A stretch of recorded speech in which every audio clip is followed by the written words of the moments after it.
أعوذ بالله من الشيطان الرجيم. بسم الله الرحمن الرحيم.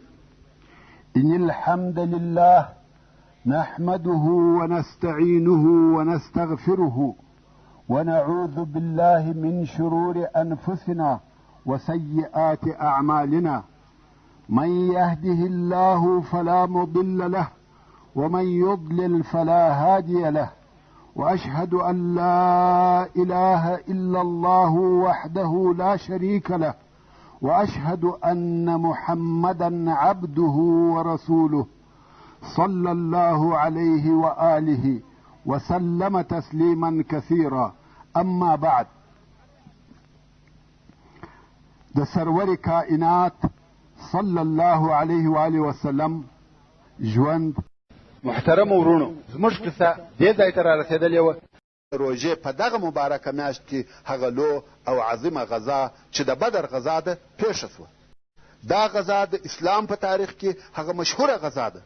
دا هغه غزا ده چې د دې په واسطه د حق او باطل فرق او تمیز وسو.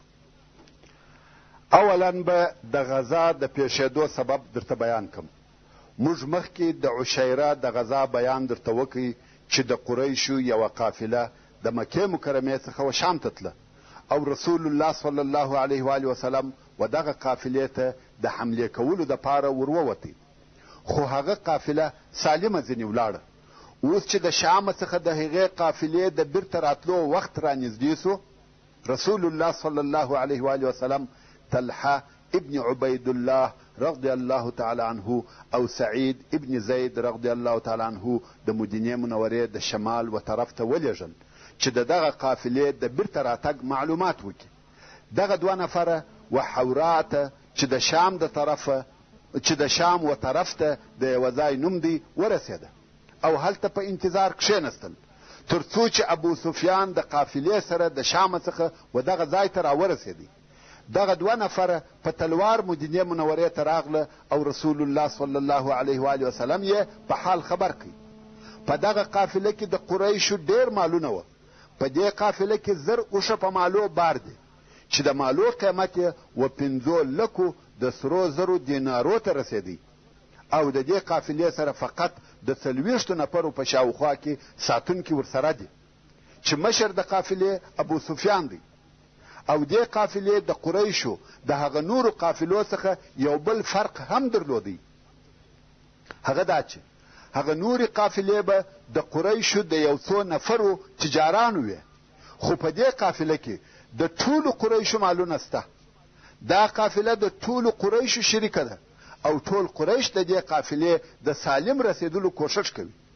اوس نو دغه قافله د مسلمانانو دپاره یو طلایي چانس دی. دغه قافلې مصادره کول او اخیستل پر مشرکانو یوه عسکري، سیاسي او اقتصادي لو ضربه ده. نو ځکه رسول الله صلی الله علیه و آله وسلم په مسلمانانو کې دا اعلان وکړي چې دا د قریشو قافله ده او په هغه کې د قریشو مالونه دي، و دغه قافلې ته څوک را سره وځي، شاید الله عز وجل یې ستاسې په نصیب کې. رسول الله صلی الله علیه و آله وسلم په دغه وتلو کې هیڅوک نه دی امر کړی، بلکې معامله اختیاري وه. ویل هر څوک چې را سره وځي راضي دي. څرنګه چې په دغه وتلو کې چا دا فکر نه کاوه چې د قافلې په عوض دی د مکې مکرمې د لوی لښکره سره په بدر کې جنګ وسي، نو ډېر صحابه کرام په مدینه منوره کې پاته سوه، ځکه دوی داسې فکر کاوه چې د رسول الله صلی الله علیه و آله وسلم دغه د قافلې دپاره وتل به د هغه نورو غزاو او سریو په مثل سره یو وتل وي. نو ځکه هر هغه څوک چې د دغه غزا څخه پاته سوی دی پر هغه هیڅ مسؤلیت نسته او نه وو. حضرت عثمان رضی الله تعالی عنه هم ځان آماده کوي او د وتلو اراده یې وکړه، مګر د ده رضی الله تعالی عنه زوجه رقیه رضی الله تعالی عنها چې د رسول الله صلی الله علیه و آله وسلم لور وه، ډېره سخته مریضه وه. نو رسول الله صلی الله علیه و آله وسلم ورته وفرمایل ته د رقیه سره پاته سه، او د بدر د غزا څخه د عثمان رضی الله تعالی عنه د پاته کېدو سبب هم دغه و، که نه ده رضی الله تعالی عنه د وتلو دپاره تیاري نیولې وه. دلته رسول الله صلی الله علیه و آله وسلم خپل لشکر آماده کوي. هلته په مکه مکرمه کې یوه کوچنۍ واقعه پیښه سوه چې اول به هغه واقعه درته بیان کم او بیا به د اسلامي لشکر و جوړولو ته راسو. عاتکه د عبدالمطلب لور او د رسول الله صلی الله علیه و آله وسلم عمه چې په مکه مکرمه کې وه، یو خوب یې ولیدی چې ډېره یې وبېرول او وارخطا یې کړه. هغې داسې خوب ولیدی چې یو سړی په مکه مکرمه کې په ابتح د یوه ځای نوم دی، په ابتح کې ودرېدی او نارې یې کړه: ای غادرانو، ای خائنانو، په 3 ورځو کې خپلو مړو ته ولاړ سئ. بیا د ابتح څخه تر کعبې شریفې پورې راغلی، دلته بیا ودرېدی او نارې یې کړه: ای غادرانو، په 3 ورځو کې خپل مرګ ته ولاړ سئ. او بیا دغه نفر د ابي قبیس غره ته وختي او بیا یې هغه ناره وکړه. وروسته دغه نفر یوه ډبره واخیسته او د مکې مکرمې خواته یې وغورځول. دغه ډبره په هوا کې لکه بم سره وچاوده او یوه ټوټه یې د مکې مکرمې په هر کور کې ولوېده. عاتکې دغه خوب ولیدی چې د تاریخ په کتابو کې د عاتکې د خوب په نامه سره مشهوره دی. عاتکه چې د دې خوب څخه ډېره بیرېدلې وه، دا خوب یې خپل ورور عباس رضی الله تعالی عنه ته ووایه. عباس رضی الله تعالی عنه تر دغه وخته پر هغه خپل پخواني دین یعنی شرک و او هلته په مکه مکرمه کې اوسېدی. عباس هم د دغه خوب څخه وبېرېدی او خپلې خور ته یې وویل: دا خوب چاته مه وایه. مګر په خپله عباس یو ملګری او نږدې اشنای درلودی چې ولید ابن عتبه و او هغه ته یې دا خوب ووایه او دا سپارښت یې پر وکړي چې و چاته یې ونه وایي، د ځان سره یې پټ وساتي. ولید ابن عتبه بیا دا خوب و خپل پلار ته ووایه او ورته ویې ویل: دا حال چاته مه وایه چې څوک په خبر نسي. مګر ورونو، تاسې ته معلومه ده سر یا پټ راز که تر 2 تیر سو بیا نو پټ راز یا سر نه دی. څوک وایي چې د 2 څخه 2 نفره مقصد دی، یعنی تر 2 نفره زیات که په خبر سوه بیا نو پټ نه پاته کېږي. مګر څوک وایي چې د 2 څخه مقصد 2 شونډان دي، یعنی که دې تر خوله ووتی بیا یې نو د پټ ساتلو امید مه کوه. نو د عاتکې خوب هم وپاشل سو او ټوله مکه په خبره سوه. خو د عباس ابن عبدالمطلب دا خیال دی چې د خوب په حال څوک نه دي خبر او راغلی پر کعبه شریف په طواف کوي. هلته بیا ابو جهل او د قریشو څو نور مشران سره ناست دي او د عاتکې د خوب په باره کې خبرې سره کوي. کم وخت چې عباس رضی الله تعالی عنه د دوی پر برابري راغلی، ابو جهل ورغږ کړه، ویل: یا ابا الفضل، کم وخت چې د طوافه فارغه سوې بیا راسه زموږ سره کښېنه. عباس چې د طوافه څخه فارغه سو نو هلته ورغلی او د دوی سره کښېنستی. ابو جهل ورته ویل: یا ابن عبدالمطلب، زه وینم چې په تاسې کې نبیان ډېر سوه. عباس ویل: مقصد دې څه دی؟ ابو جهل ویل: کم وخت چې نر در پکښې نبي سو موږ چپ وو، مګر اوس ښځې هم در پکښې نبیانې کېږي. عباس رضی الله تعالی عنه وایي: ته څه وایه؟ مقصد دې څه دی؟ ابو جهل ویل: د عاتکې خوب در یادوم. عباس ویل: کم خوب؟ ځان یې بېخبره ښکاره کړي. ابو جهل ویل: هغه خوب چې داسې او داسې یې لیدلي وه. ابو جهل پوره خبر و او هغه خوب یې ورته ووایه. عباس رضی الله تعالی عنه ویل: دا نه ده صحیح، څوک وایي؟ منکره سو. ځکه عباس پوهېدی که دا خوب نه سو رښتیا بیا نو و دوی ته پیغور جوړېږي.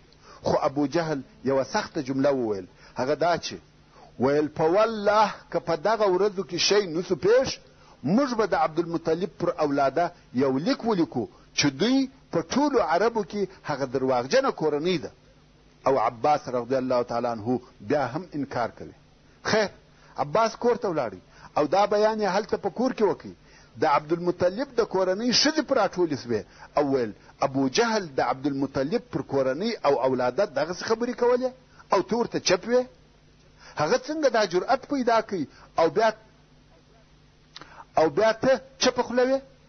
دلته نو عباس رضی الله تعالی عنه هم قصد وکړي که چیرې دا 3 ورځې تېرې سوې او کم شی هم نه سو پیښ نو خود ابو جهل یو څه راته وایي او دا ور که هغه یوه لږ او کوچنۍ خبره هم وکړي زه به جنګ ورسره کوم او هم به.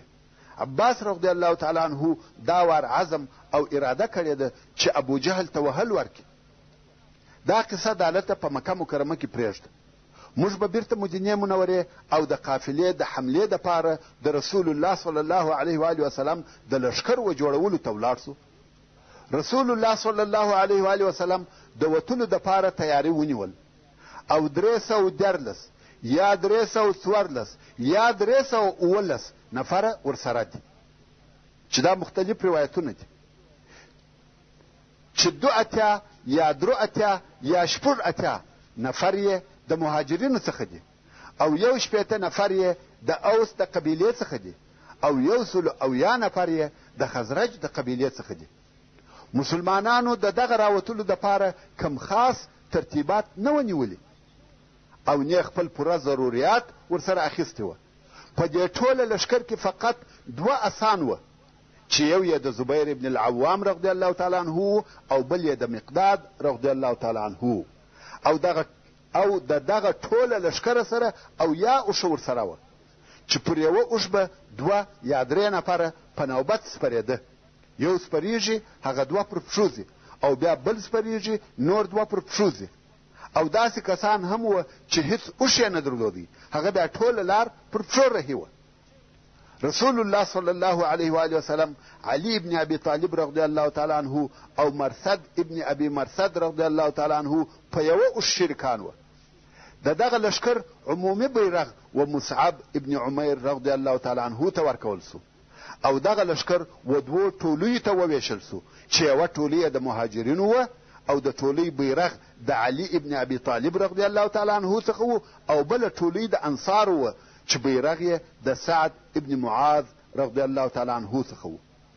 د لښکر د راسته طرف قومندان زبیر ابن العوام رضی الله تعالی عنه او د لښکر د چپه طرف قومندان مقداد ابن عمرو رضی الله تعالی عنه او فقط دغه 2 نفره وه چې په ټوله لښکر کې اسان درلوده. او د لښکر د شاده طرف قومندان قیس ابن ابي صعصع رضی الله تعالی عنه او د لښکر عمومي قومندان یا قائد اعلی په خپل رسول الله صلی الله علیه و آله وسلم و.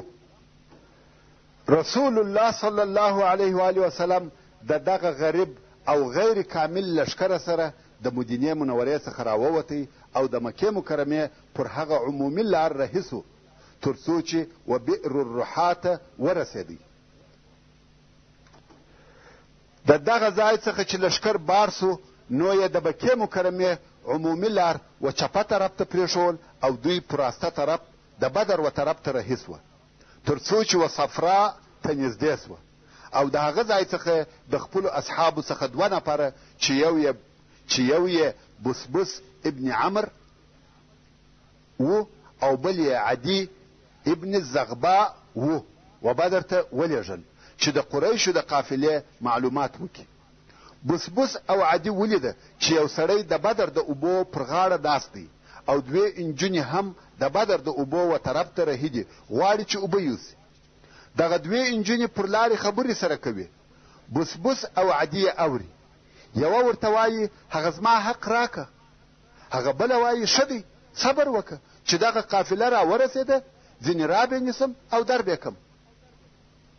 د دغه خبرو څخه دغه 2 نفره مسلمانان پوه سوه چې قافله په دغه منطقه کې نږدې ده.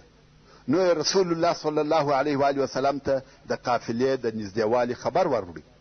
اوس نو قافله پسې راواخله.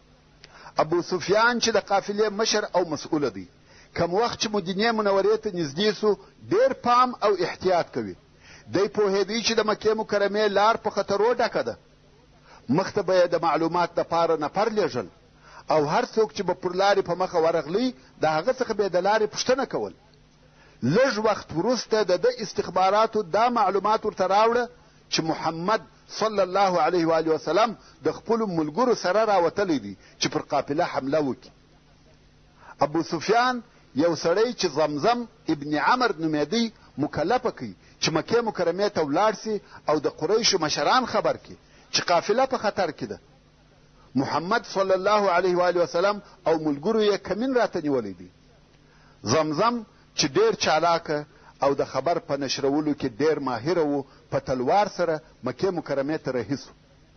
کم وخت چې مکې مکرمې ته نږدې سو کالي یې وکشه چپه یې واغوسته او بیا یې پر ځان سیسیرې هم کړه خپله پزه یې وینې کړه او خپل اوښ یې زخمي کړي په وینو یې اوښ خپل مخ خپل بدن او خپل کالي ولړل په یوه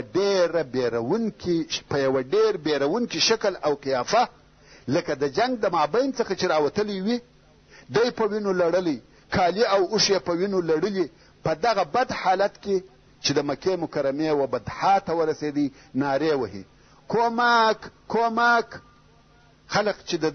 خلقو چې د ده نارې واورېدې پر راټول سوه وایي څه پېښه ده دی جواب نه ورکوي او دغه نارې وهي کومک کومک خلق نور هم ډېر سوه او پوښتنې ځینې کوي دی چاته حال نه وایي خلق چې ښه ډېر سوه دی د دې ځای څخه رهي سو خلق په پسې دي هر څه پوښتنې ځینې کوي چې څه پېښه ده دی جواب نه وایي او د کومک نارې وهي څو کعبې شریف ته ورسېدی دلته یې بیا نارې کړه کومک کومک ټول اهل مکه پر راټول سوه پوښتنې کوي دی حال نه وایي بیا د ابي قبیس د غره و طرف ته رهي سو غره ته وختي او بیا نارې وهي کومک او کومک په ټوله مکه مکرمه کې څوک نه سوه پاته چې را دې نسي ټول پر راټول دي دلته نو د قافلې د حال په ویلو شروع وکړه چې محمد صلی الله علیه و وسلم پر قافله حمله کوي او زه ابو سفیان راولېږلم دی نو دلې پرېږده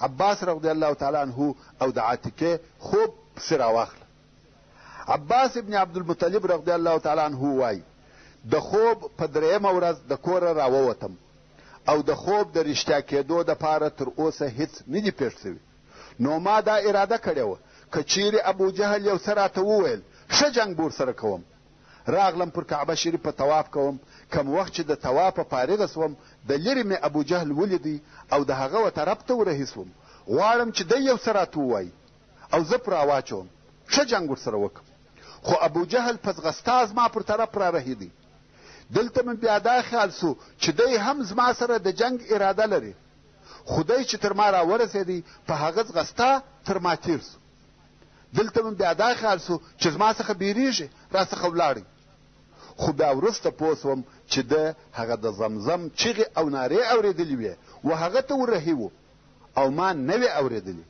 اوس نو دلته په مکه مکرمه کې د دغه خبر تر اورېدلو وروسته خلق د وتلو دپاره امادګي نیسي ځانونه د جنګ دپاره تیاروي ډېر ژر د مکې مکرمې خلق د وتلو دپاره تیار سوه او ویل یې آیا محمد صلی الله علیه و وسلم او د ده ملګري پر دې قافله هم داسې خیال کوي لکه د ابن حضرمي هېڅکله به داسې نه وي والله موږ بې وده ته ور وښو د مکې مکرمې پر کفارو وتل حتمي وه یا به دی په خپله وتی یا به د ځان په عوض کې بل څوک لېږي خو دوی ټوله په خپله ووته خاصتا د اشرافو او مشرانو څخه یې هېڅوک نه سو پاته بې له ابولهبه چې د رسول الله صلی الله علیه و وسلم اکاو هغه نه غوښته چې دې جنګ ته ووځي نو یې د خپل ځان په عوض کې بل نفر ولېږي ځکه د ابولهب پر دغه سړي دغسې یو پور پاته و ویل زما هغه طلب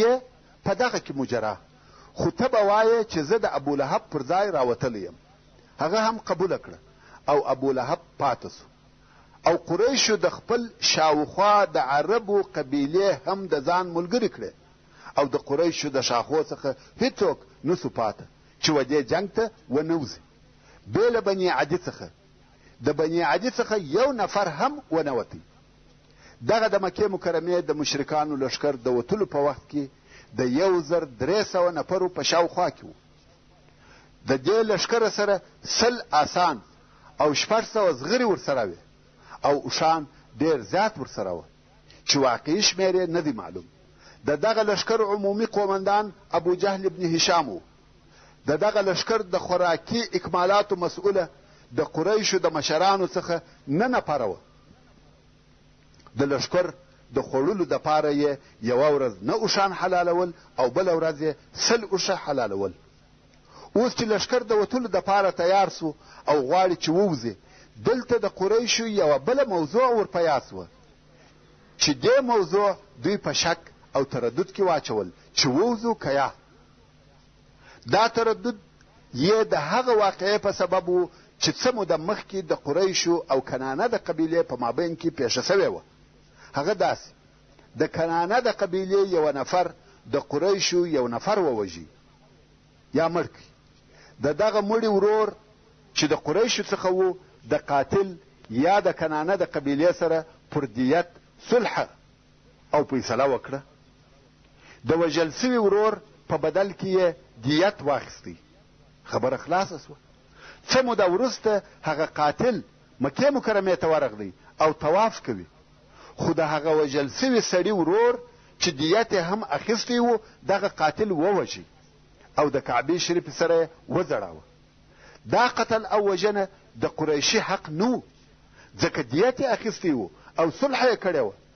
د کنانه قبیلې د قریشو څخه دغه قاتل وغوښتی، مګر قریشو نه ور تسلیموي.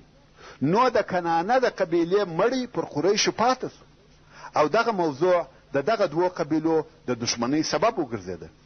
نو کنانه په موقع پسې ګرځي چې یا پر مکه مکرمه حمله وکړي یا د قریشو څخه یو نفر د هغه وژل سوي سړي په بدله کې ووژني. اوس چې قریشو د وتلو اراده وکړه، دغه د کنانه واقعه یې ور په یاد سوه او وبېرېده. که دوی قافلې ته ور ووځي، مکه مکرمه به د سړو څخه خالي وي او کنانه به حمله پر وکړي، یا به پر موږ د شا د طرفه حمله وکړي او موږ به د دوو طرفو په مابین کې تر حملې لاندې راسو. په دغه سبب په قریشو کې شک او تردد پیدا سو چې اوس د مسلمانانو و جنګ ته ور ووځي که یا. په دغه وخت کې سراقه ابن مالک ابن جشعم المدلجي چې د کنانه د قبیلې لوی سردار و ورته راغلی.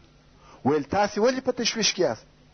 زه و تاسې ته اطمینان در کوم چې د کنانه قبیله به ستاسې تر شا یا ستاسې په غیاب کې هیڅ داسې کار نه کوي چې هغه د ستاسې ناخوښه وي. رسول الله صلی الله علیه و آله وسلم فرمایي چې اصلا دغه نفر شیطان علیه لعنه و چې ځان یې د سراقه ابن مالک په شکل کړی و، او سراقه ابن مالک هغه څوک دی چې د هجرت په ورځ پر رسول الله صلی الله علیه و آله وسلم پسې وتلی و. نو شیطان د دغه سراقه په شکل قریشو ته ورغلی او ویل زه د کنانه د قبیلې د طرفه جوار در کوم او وعده در کوم چې کنانه به ستاسې په غیاب کې داسې کار نه کوي چې ستاسې دې ناخوښه وي. اصلا شیطان هم غوښته او هم غواړي چې دغه دین او د هغه متابعین ورک او نابود سي.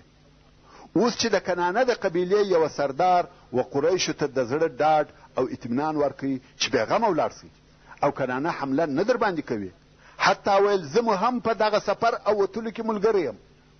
الله عز وجل دغه موضوع په قرآن مجید کې ذکر کړی او د سورة الانفال په 48 نمبر آیات کې فرمایي: وَإِذْ زَيَّنَ لَهُمُ الشَّيْطَانُ أَعْمَالَهُمْ وَقَالَ لَا غَالِبَ لَكُمُ الْيَوْمَ مِنَ النَّاسِ وَإِنِّي جَارٌ لَكُمْ. یعنی کم وخت چې شیطان دغو کفارو ته د دوی عملونه ښه ښکاره کړه او ویل نن ورځ پر تاسې هیڅ غالبه نسته، پر تاسې څوک حمله نه کوي او زه ستاسې ساتونکی یم، زه جوار در کوم. الله عز وجل فرمایي چې دا شیطان و. نو یو هم شیطان و چې کفار یې و دې جنګ ته راکش کړه. اوس نو د شیطان په اطمینان او ملګرتیا کفار د مکې مکرمې څخه ورووته، په خپل قوت او طاقت د الله او رسول الله صلی الله علیه و آله وسلم دشمنی کوي. پر رسول الله صلی الله علیه و آله وسلم او د هغه پر اصحابو فقهر او غضب دي چې څنګه د دوی پر قافلو حملې کوي. په ډېر سرعت او چابکي د بدر پر طرف رهي سوه، تر وادي عصفان تیر سوه، بیا تر قدید تیر سوه، بیا تر جحفې تیر سوه. دلته د ابو سفیان د طرفه بل نوی خبر ورته راغلی چې ویل ستاسې د قافلې مالو او خلقو د خلاصون دپاره راوتلي واست او هغه الله خلاص کړه، بیرته وګرځئ. محترمو ورونو، څرنګه چې فته پای ته ورسېده او داسې راته معلومیږي چې زموږ هره فته به د قصې په مابین کې پای ته رسیږي، نو د قصې پاته واقعات به په راتلونکي 5مه فته کې واورئ ان شاء الله تعالی. وصلى الله تعالى على خير خلقه محمد وآله وأصحابه وأهل بيته أجمعين. والسلام عليكم ورحمة الله وبركاته.